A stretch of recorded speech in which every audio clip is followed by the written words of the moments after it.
Boa noite, mulheres lindas. Gente, eu tô tão feliz. Eu tô tão feliz pelo que Deus está fazendo. Eu sou chorona, gente. Meu Deus, vamos lá. Primeiramente, eu queria dizer bem-vindas à 4ª edição da Conferência Refloresça. É uma alegria recebê-las aqui para esses dias. E meu coração, ele está tão feliz, porque só Deus sabe, e as minhas pastoras que estão aí caminhando comigo, o quanto nós oramos mesmo por esses dias e preparamos tudo com tanto carinho, né? O quanto nós choramos aos pés de Jesus e juntas nós tivemos aí um caminho bem árduo mesmo, trabalhamos muito para que esses dias acontecessem, mas Deus, Ele é tão maravilhoso. E cada uma de você que está aqui, você não está aqui porque, por causa das preletoras que estarão aqui, das convidadas, pode até ser que isso tenha sido um atrativo para você estar aqui, mas você está aqui porque Deus preparou esse tempo para você. Algo específico Ele quer derramar sobre a sua vida. E nós estamos na conferência Refloresça, né? E eu vou falar um pouquinho sobre o que significa isso para mim. Nós, em 2020, a gente estava no meio de uma pandemia, começando ali em março, mais ou menos, de 2020, lockdown, fechou tudo. E a gente sonhando com essa conferência, desde o final de 2019 ali, comecinho de 2020, até fizemos a arte da primeira conferência, divulgamos. Quando veio o lockdown, nós adiamos. Não, ela era em junho, né, a princípio. A data oficial da Conferência Refloresça era em junho. E nós adiamos para outubro, por conta do lockdown. E aí, foi tão incrível, assim, nesse primeiro ano, porque caiu em outubro, que era primavera, que tinha tudo a ver com o nome. Mas a ideia do Refloresça, em junho, era justamente trazer isso, o reflorescer no inverno, né? Que é quando tudo diz que não, mas Deus diz que sim. Por isso que nós colocamos uma conferência Refloresça em junho, para que vá contra todas as probabilidades humanas, mas que Deus, Ele pode fazer independente das circunstâncias. E aí, nesse ano, nós decidimos resgatar as origens, voltar para junho, porque quando Deus, Ele quer fazer algo, não importa se o outono já passou e as folhas caíram, se o inverno frio chegou, os galhos secaram, mas Ele quer fazer você reflorescer. Quando tudo diz que não, Ele quer dizer Quando tudo diz que não, Ele quer dizer que sim. Está muito alto o som, gente, por favor.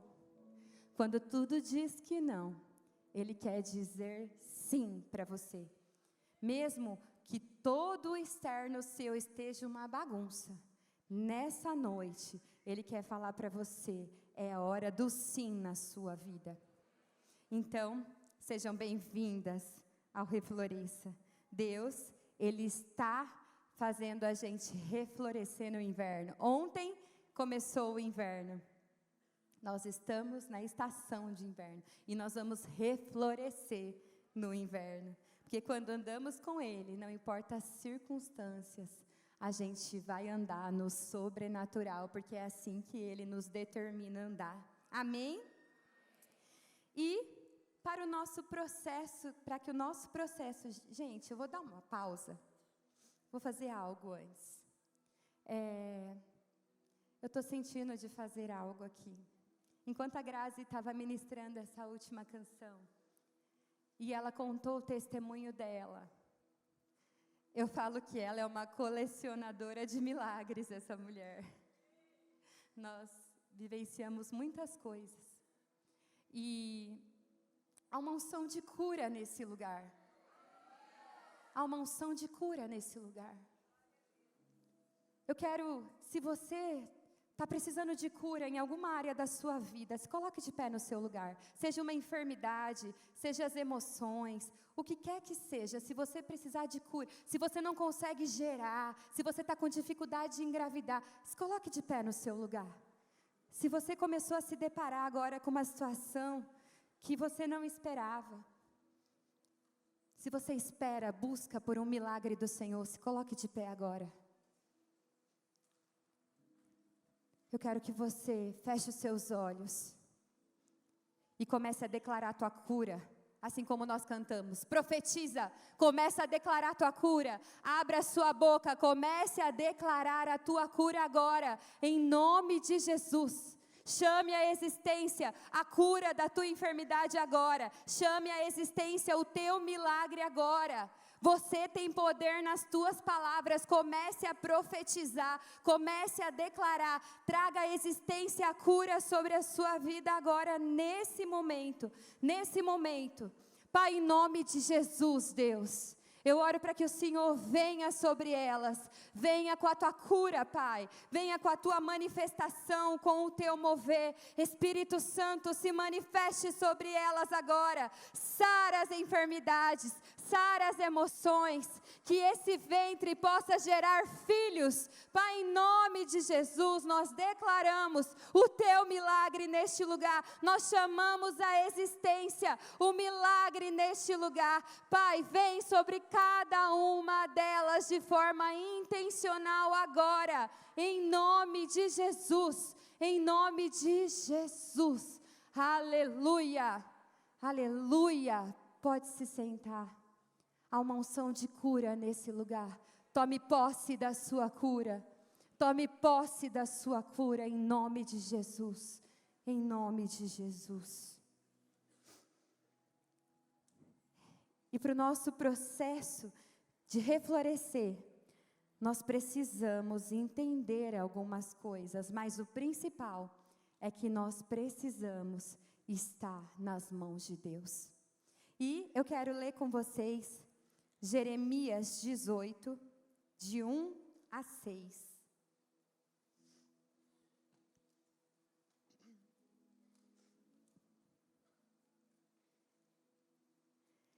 Esta é a palavra que veio a Jeremias da parte do Senhor.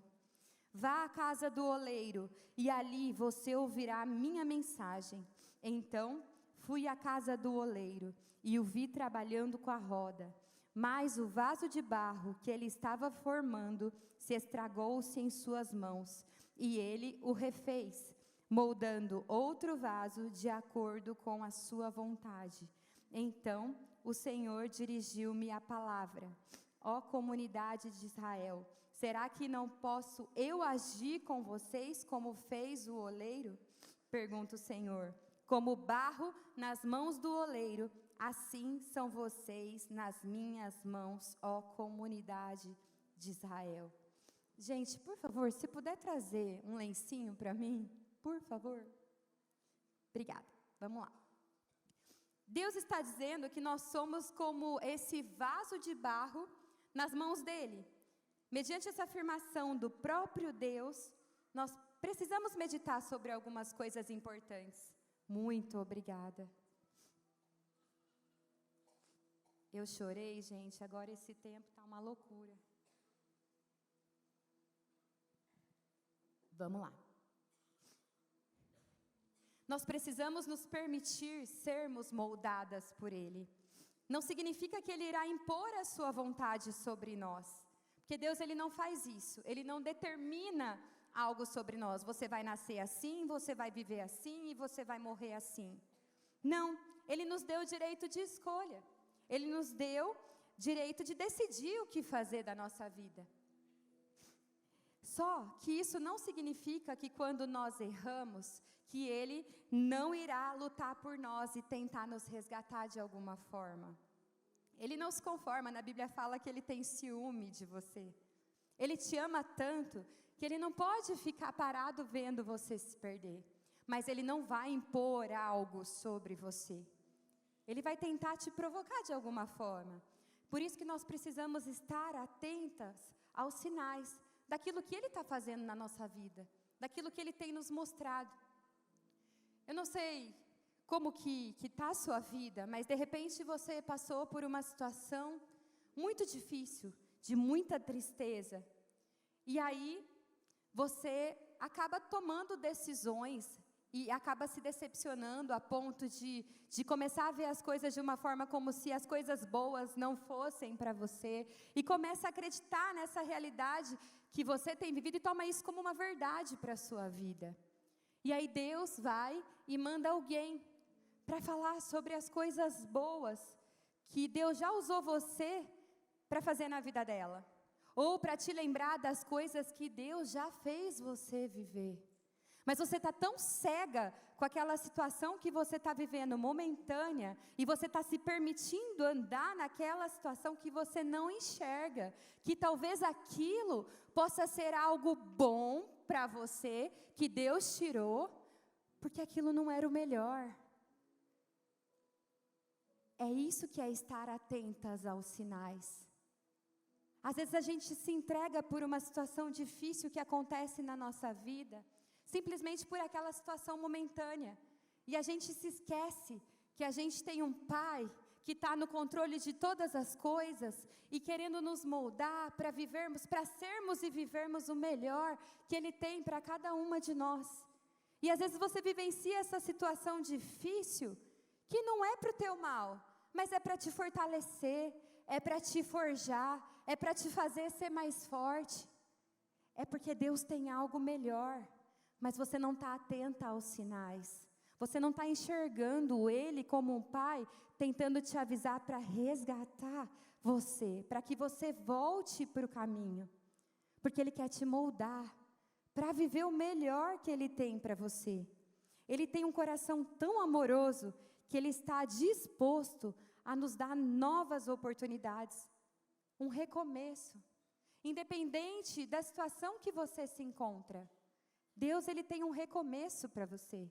Eu não sei quem aqui é da época do Nintendo de videogame. Quem é da época do Nintendinho? Estou entregando minha idade. Enfim, lá tinha o reset, né? Que quando você apertava o reset, ele voltava para o início de tudo. E às vezes Deus quer fazer isso na nossa vida. Ele quer resetar você, para que você comece de novo, para que Ele possa te levar para o caminho certo, para que Ele possa te moldar para alcançar o melhor que Ele tem para você. Mas isso não será imposto. Deus, Ele nunca vai forçar algo em nossas vidas, mas Ele nos provoca. Por isso que é importante estarmos atentas aos sinais, estarmos sensíveis àquilo que o Espírito Santo está sussurrando, está falando, às vezes com circunstâncias, às vezes com situações, às vezes através de pessoas, e você está esperando Ele desenhar, mas Ele não vai desenhar. Você tem que estar atenta.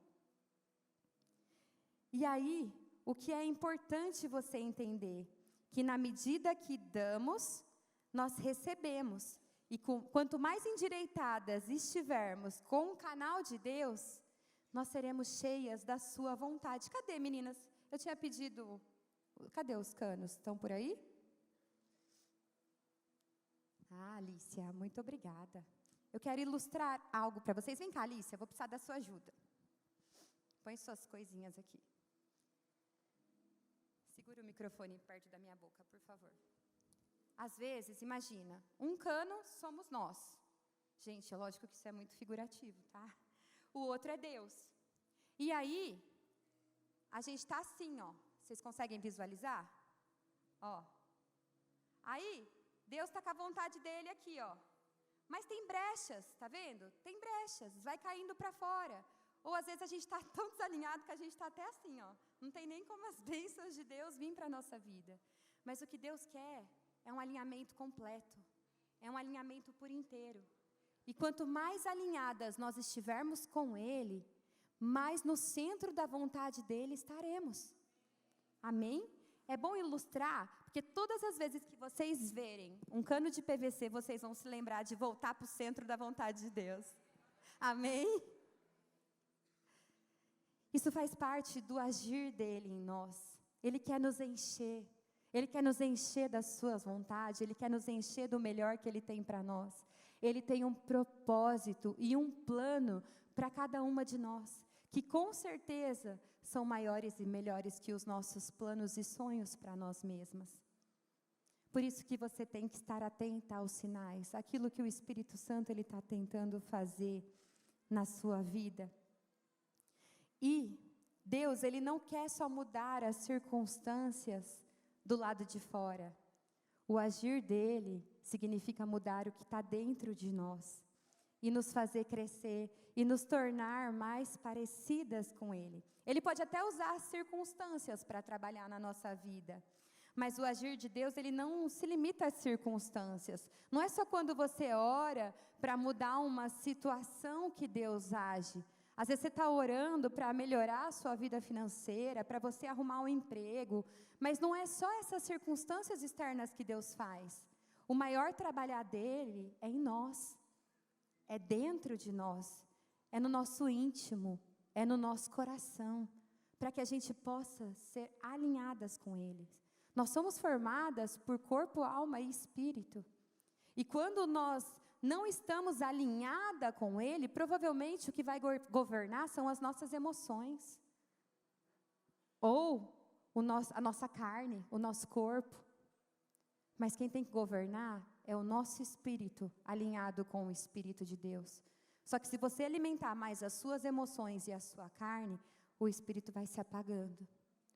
Por isso que você precisa entender, as suas emoções não podem te governar. A tua carne não pode te governar. Você tem que dar uma ordem para a tua mente, você tem que dar uma ordem para a tua carne. Quem manda aqui é o Espírito Santo de Deus. É o meu espírito alinhado com o espírito dele, que atrai a vontade do Senhor para a minha vida, que me coloca no centro da vontade dele. E eu vejo duas coisas que Deus deseja em nós através desse texto de Jeremias. Primeiro, nos levar para mais perto dele, para vivermos o seu plano e o seu propósito. Mas, muitas vezes, a gente acaba optando por ir contra aquilo que Deus tem colocado para nós. E acaba saindo do prumo, do padrão estabelecido, e foi o que aconteceu com aquele vaso. Vamos continuar lendo Jeremias 18, mas agora de 7 a 10. Se em algum momento eu determinar que uma nação ou um reino qualquer seja arrancado de suas terras, despedaçado e arruinado, e se esta nação que eu advertir converter-se da sua infidelidade e malignidade, então eu voltarei atrás e mudarei a ordem de punição que houvera previsto e decretado impor-lhe.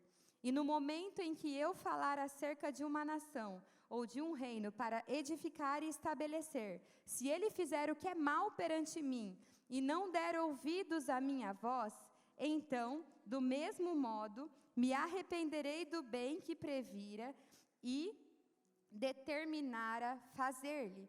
Deus está dizendo que tanto o mal, a punição prometida quanto o pecado, pode mudar se houver arrependimento, como o bem também pode ser mudado se houver pecado sem arrependimento. Ou seja, as nossas atitudes, escolhas e decisões afetam o destino que Deus estabeleceu para nós. Você entende? Tinha ali uma nação má, que se ela se converter dos seus maus caminhos, Deus, ele vai perdoar e ele vai fazer uma história nova. Mas se há algo bom que peca e não se arrepende, isso daí não está determinado que vai ser bênção até os fins dos dias. Nós temos o direito de escolha e Deus nunca vai tirar isso de você. Mas, para cada escolha, há uma consequência, seja ela boa ou seja ela ruim. Por isso que nós precisamos estar alinhadas. O barro, sendo moldado e refeito, mostra Deus nos dando uma nova oportunidade de endireitarmos em tuas mãos, que é o tema dessa mensagem, que é o tema dessa conferência, em tuas mãos. Nós precisamos ser como um vaso de barro nas mãos do oleiro e nos deixar sermos moldadas por Ele. Por isso, precisamos estar atentas ao que Ele nos pede e estabeleceu na sua palavra. Não há perdão sem arrependimento. Não tem como vivermos as bênçãos e a vontade de Deus se não abrirmos mão do que nos afasta dEle. Se não nos afastarmos do pecado, se não abrirmos mão daquilo que entristece o coração de Jesus. Então eu entro num segundo ponto. Deus deseja que sejamos moldáveis. Vamos continuar lendo Jeremias? Jeremias 18, de 11 a 12. Agora, portanto, diga ao povo de Judá e aos habitantes de Jerusalém: assim diz o Senhor, estou preparando uma desgraça e fazendo um plano contra vocês. Por isso, converta-se cada um do seu mau procedimento e corrija a sua conduta e as suas ações. Mas eles responderão: não adianta, continuaremos com os nossos próprios planos. Cada um de nós seguirá a rebeldia do seu coração mau. Deus sempre nos dá uma oportunidade de recomeçar, de mudar de ideia, de mudar o caminho. Nesse versículo, ele mesmo diz que a resposta daquele povo foi não, que eles bateram o pé. Falou, não, nós vamos fazer do nosso jeito, da nossa vontade. Eles seguiram os próprios planos. E a Bíblia também diz que cada um fará segundo a dureza do seu mau coração. Não se trata de Deus endurecer o coração, mas o homem endurece o seu coração. O que endureceu o seu coração? O que fez você parar de ouvir a voz de Deus? De enxergar as oportunidades que Ele está te dando? Porque muitas vezes, não é que Deus não está fazendo, mas somos nós que estamos com o nosso coração tão endurecido, que nós não enxergamos o que Ele está fazendo. Isso é sério, né? Porque no decorrer da nossa vida, se nós não prestarmos atenção, o nosso coração ele vai se endurecendo. Mas, assim como o oleiro, que ele usa a água, sempre que o barro está endurecendo, ele vai usando a água para que o barro continue sendo moldável. A água passa na massa e ela continua sendo moldável, porque se ela secar, o que acontece? Endurece. Deus, Ele quer que sejamos moldáveis. Isso nos ensina a importância de sermos moldáveis. Se faltar água, o vaso endurece, o barro endurece. Mas nas mãos de Deus, nós temos que ser moldáveis. Não é só ter um coração ensinável de ouvir a voz dEle e a correção do Senhor para nós, mas é receber aquilo que precisamos para nos manter com esse coração, com esse tipo de coração de nos deixar sermos moldadas por Ele. Eu quero compartilhar algo com vocês.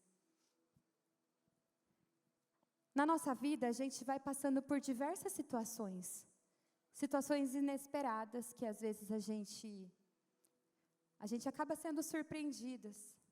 Muitas coisas que a gente não espera, que podem vir, e se a gente não tomar cuidado, pode endurecer o nosso coração. Em 2018, eu engravidei da minha segunda filha. Eu engravidei da Larinha.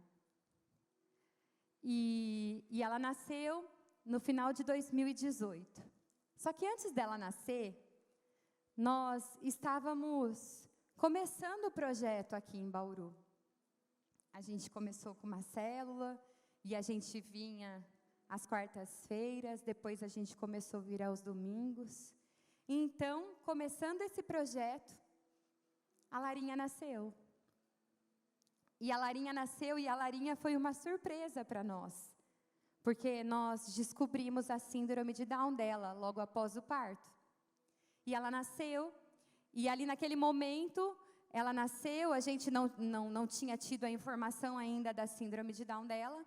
A gente estava ali no centro obstétrico, esperando liberar para a gente poder subir para o quarto, mas eu percebi que começou uma movimentação diferente ali dentro do centro obstétrico. E eu com uma cesárea, de lado a lado, costurada, esperando ali, né, uma resposta, alguma informação, alguma coisa sobre o que estava acontecendo, porque eu percebi que eles tiraram ela do bercinho e colocaram ela numa incubadora. Falei, gente, alguma coisa não está certo. E aí, passou um tempão, e ninguém trazia informação, e meu marido lá fora, e eu lá dentro com ela, e a gente, ninguém vinha falar com a gente. De repente, chega uma enfermeira, e começa a jogar as coisas sobre nós. Ah, porque, como a sua filha nasceu com característica de síndrome de Down, ela pode ter uma série de problemas cardíacos. Então, nós achamos melhor colocá-la numa incubadora, porque ela estava tendo dificuldade para respirar sozinha. Foi assim que descobrimos a síndrome da Larinha. Totalmente de forma despreparada, e descobrimos ali que a possibilidade dela ter a síndrome. Né, porque ninguém tinha afirmado, ela disse características de síndrome de Down. E aí, eles estavam aguardando um leito de UTI para poder subir ela para a UTI. E aí, depois de 2 horas ali que nós estávamos esperando, conseguiram um leito para ela e eu subi para o quarto. E ali, eu e meu marido, nós choramos, a gente ficou tentando entender o que estava acontecendo, porque ela não estava ali do meu lado. Como o meu primeiro filho, que nasceu, veio para os meus braços, depois a gente subiu para o quarto, e foi tudo tranquilo. Não, ali ela foi para a UTI, e a gente não tinha muita informação sobre o que estava acontecendo, e foi muito fria a forma como nós descobrimos. Então, depois disso, né, depois de um dia no hospital ali, mais ou menos que eu fiquei no quarto, e ela foi para a UTI, eu tive alta, e foi um dos dias mais doloridos da minha vida, sair daquele hospital com a malinha dela, mas sem ela no colo, e com toda aquela informação, com toda aquela notícia. E aí chegamos em casa, sem ela, mas a gente tinha um pequeno, o Cauã, e eu falo que foi um momento de muita dor. Não tem como você romantizar uma notícia que você não espera. E aí a gente teve que digerir tudo isso, né? Era eu e meu marido, e eu falo que isso fortaleceu muito a gente, sabe? Mas foi um momento de muita dor, foi um momento de muita dor. E ali, olha só, gente, como nós temos que estar atentas. Meu coração podia se endurecer ali. Meu coração podia se fechar ali. Uma situação inesperada, um momento de dor, um momento difícil, onde você não tem respostas, você não sabe como é que vai ser, é tudo muito incerto. O que é síndrome de Down? A gente não tinha informação, a gente não tinha ninguém por perto que tivesse síndrome de Down. Para a gente foi um susto. E ali naquele momento que eu falo que foi onde nós vivenciamos a nossa maior dor, nós provamos do maior amor. Porque a gente se abriu para que o Espírito Santo queria derramar sobre nós naqueles dias. E a nossa oração foi, nós não entendemos, mas nós aceitamos. E aquilo que o Senhor estabeleceu é o melhor para nós. E nós aceitamos aquela situação. Eu passei por um processo difícil, porque eu não rejeitei a minha filha, mas eu rejeitei a síndrome de Down. Mas em nenhum momento eu questionei. Eu só tinha dificuldade de digerir aquela informação sobre mim, sobre a minha vida. Como seria dali para frente? Porque não é uma doença que você cura. É uma condição genética. E aí, era uma situação onde a gente podia ter se fechado, mas a gente estava implantando a igreja aqui. E, gente, nós começamos a vivenciar coisas incríveis. Porque quando nós estávamos passando por esse momento de dificuldade, por esse momento de dor, por esse processo, nós decidimos confiar no Senhor. Nós decidimos descansar nele, na sua vontade e naquilo que ele entregou para nós. E eu vou falar para vocês que a Larinha é a maior bênção que aconteceu na minha vida. Ela é minha preciosa. Gente, eu aprendo tanto com ela. Hoje eu entro em lugares que eu não entraria se eu não tivesse ela. A gente vive em clínicas de terapia onde nos dá acesso a crianças que têm paralisia, crianças que têm outras necessidades especiais. Hoje eu olho para esse tipo de família, eu olho para as famílias que passam por isso. Antes dela, que vergonha, eu não olhava. Olha que coisa. Eu não sei se você tem alguém com alguma deficiência, com alguma necessidade na sua família, mas se você não tem, comece a olhar para essas pessoas, para essas famílias que têm, com um olhar de empatia, com um olhar de amor, porque essas famílias precisam disso. E a Larinha, ela é minha geniosa, gente, ela é tão arteira, mas ela é incrível, e a gente declara sobre ela, Deus, se o Senhor não mudar a condição genética dela, porque Ele pode, concordam? Se o Senhor não mudar a condição genética dela, nós cremos que ela será usada do jeito que ela é. Ela vai falar do teu amor, ela vai ganhar vidas para o Senhor. Nós declaramos mesmo a vida de Deus sobre ela, nós declaramos que ela vai crescer em autoridade e ousadia, que haverá curas através da vida dela, que haverá milagres através da vida dela. Porque ela está sendo criada dessa forma para ela fazer o que ela quiser fazer. E ela vai fazer o que ela quiser fazer. Porque nós declaramos isso sobre ela todos os dias. Porque nós não deixamos o nosso coração endurecer. Eu não sei qual é a situação que você está passando. Eu não sei o que você descobriu de tão difícil na sua vida. Eu não sei o que tem te paralisado diante daquilo que Deus tem para fazer em você e através de você.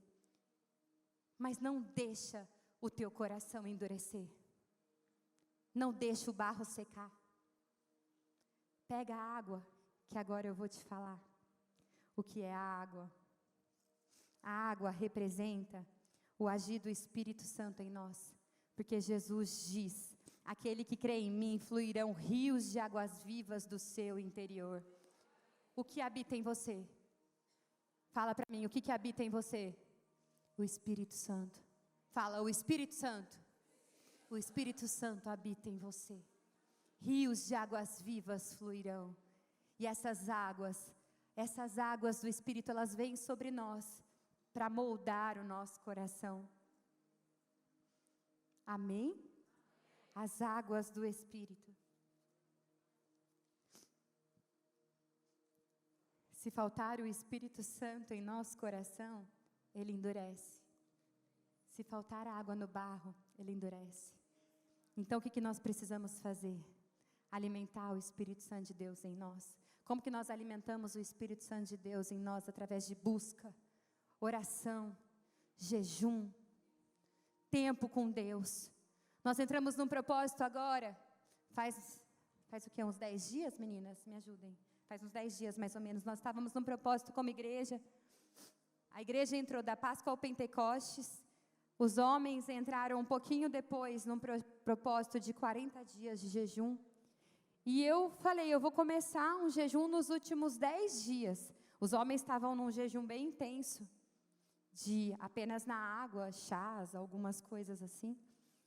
E eu falei, nos últimos 10 dias, eu vou começar a fazer um jejum no líquido e no caldo. Eu estou contando isso para fortalecer tua fé e para te motivar e te inspirar a fazer o mesmo. E aí, eu comentei com as meninas e tal, falei, vou pôr no grupo, para ver se alguém quer fazer comigo. Gente, para minha surpresa, mais de 90 mulheres participando do jejum. Mais de 90 mulheres por 10 dias no jejum de líquidos e caldos. Vocês imaginam o que nós vamos viver nesses dias de Refloresça? Isso atraiu a presença do Espírito Santo para as nossas vidas. Isso atrai a presença dEle. Isso faz Ele crescer em nós, isso fortalece Ele dentro de nós. Porque quando nós jejuamos, nós matamos a nossa carne. Nós limpamos o acesso que nos liga a Deus, para que Ele não fique entupido de achismos, de ego, de nós mesmos, mas para que seja um livre acesso a Ele, para que Ele fale o que Ele quiser falar e a gente entenda o que Ele está falando. para que Ele se mova na nossa vida e a gente perceba o mover dEle em nós. Então, eu quero te encorajar. Gaste tempo aos pés do Senhor. Prioriza o seu tempo de oração. Prioriza o seu tempo de leitura da palavra. Prioriza o teu relacionamento com Ele. Alimente o Espírito Santo dentro de você. É através do agir do Espírito Santo em nós que nós conseguimos discernir quando estamos agradando Ele ou não. É através do Espírito Santo de Deus em nós que podemos estar perto do Pai e sermos flexíveis para sermos moldadas por Ele. É o Espírito Santo que nos faz vivermos debaixo da vontade de Deus. Se deixe ser moldada por Ele. Dependa dEle. E quando nós permitimos ser moldadas por Ele, nós andamos no sobrenatural. Nós chamamos o milagre à existência. E os milagres, eles não são apenas eventos que acontecem de tempo em tempo, eles se tornam naturais na tua vida, porque você começa a declarar e as coisas acontecem porque a palavra tem poder, e você pode declarar e chamar a existência, que nem eu disse aqui mais cedo, chama a tua cura à existência. Você é profeta sobre a sua vida, abre a sua boca e declara o teu milagre. Você pode viver coisas extraordinárias, porque o Espírito Santo habita em você. Você é templo dele. E lá em João, quando Jesus fala que coisas maiores faríamos, é sobre isso que ele está falando, do poder do Espírito Santo em você e através de você. E você vai alcançar esse poder do Espírito Santo quando você for lá e se colocar aos pés de Jesus, quando você jejuar, quando você orar. Isso vai te fazer ser cheia do poder dele. Nós podemos ser cheias do Espírito Santo quando nós aceitamos Jesus e recebemos o batismo dele. Mas para sermos cheias do poder e de autoridade, nós precisamos jejuar, nós precisamos orar e nós precisamos cultivar um relacionamento íntimo e intenso com ele. Eu quero que você se coloque de pé, o pessoal do louvor pode subir.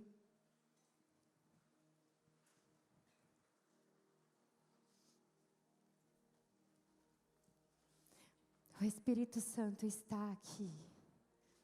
Feche os seus olhos.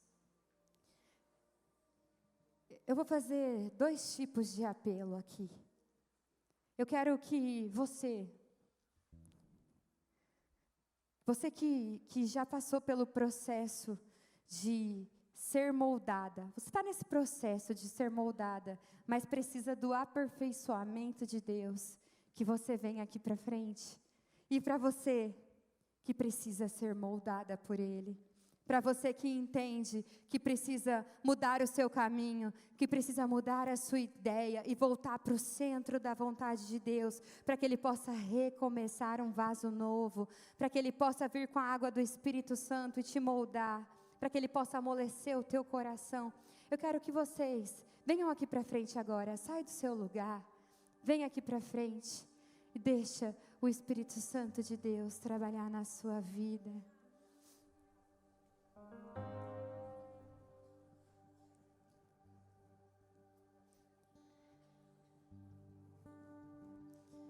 Nós queremos estar na tua presença, Espírito Santo. Não há lugar melhor para estarmos do que na tua presença. Não há lugar melhor para sermos moldadas do que na tua presença. Vem agora. Traga, papai, traga à nossa mente aquilo que precisa ser mudado. Traga à nossa mente aquilo que precisa ser transformado. Oh, Jesus, vem sobre nós, vem sobre nós. Eu quero estar. Nós queremos alcançar o teu perdão. Neste lugar. Nós nos arrependemos, Jesus, nós nos arrependemos. Onde o